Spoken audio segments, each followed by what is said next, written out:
କଥାରେ ଅଛି ପ୍ରାଣୀର ଭଲ ମନ୍ଦ ବାଣୀ ମରଣ କାଳେ ତାହା ଜାଣି। ଏ କଥାଟା ନିହାତି ସତ କଥା। ମରିଗଲା ପରେ ଏଠି ସମସ୍ତେ ଆହା ହାହା କହନ୍ତି। ମରିଗଲା ପରେ ଏଠି ସମସ୍ତେ ଦାନ ଧର୍ମର କଥା କୁହନ୍ତି। ମରିଗଲା ପରେ ଏଠି ପୁଣି ଭୋଜି ଭାତ ଆୟୋଜନର କଥା କୁହନ୍ତି। ମରିଗଲା ପରେ ବନ୍ଧୁବାନ୍ଧବ କୁହନ୍ତି ମୁଁ ଗାମୁଛା ଦେଇଦେବି, ମୁଁ ଲୁଗା ଦେଇଦେବି, ମୁଁ ଖାଇବା କଥା ବୁଝି ଦେଉଛି, ମୁଁ ଏଇଟା କଥା ବୁଝି ଦେଉଛି, ମୁଁ ସେଇଟା କଥା ବୁଝି ଦେଉଛି। ଯେତେବେଳେ ଜଣେ ମଣିଷ ମେଡିକାଲ ବେଡ୍ରେ ସଂଘର୍ଷ କରୁଥାଏ, ତା ପାଖରେ ସେତିକି ଟଙ୍କା ଯୋଗାଡ଼ କରିବାରେ ସେ ଅକ୍ଷମ ହୁଏ, ସେତେବେଳେ କୌଣସି ବନ୍ଧୁବାନ୍ଧବ ତାଙ୍କ ନିଜ ଆଡ଼ୁ କୁହନ୍ତୁନି ଯେ ହଁ ମୁଁ ଏତିକି ଟଙ୍କା ଦେଇଦେଉଛି, ମୋର ଯାହା ଅଛି ତମେ ଟ୍ରିଟମେଣ୍ଟ ହୁଅ, ତମେ ଭଲ ହୁଅ, ତମେ ଭଲ ହୋଇ ଘରକୁ ଫେରିଆସ। ସେତେବେଳେ ହଜାରେ ଜାଗାରୁ ଆପଣଙ୍କୁ ନିରାଶ ହୋଇ ଫେରିବାକୁ ପଡ଼େ।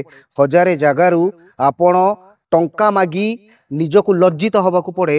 ଶେଷରେ ମେଡିକାଲରେ ଚିକିତ୍ସାର ଉପଯୁକ୍ତ ସୁବିଧା ନ ପାଇ ଅନେକ ସମୟରେ ସେ ପ୍ରିୟ ମଣିଷଟି ଆରପାରିକୁ ଚାଲିଯାଏ।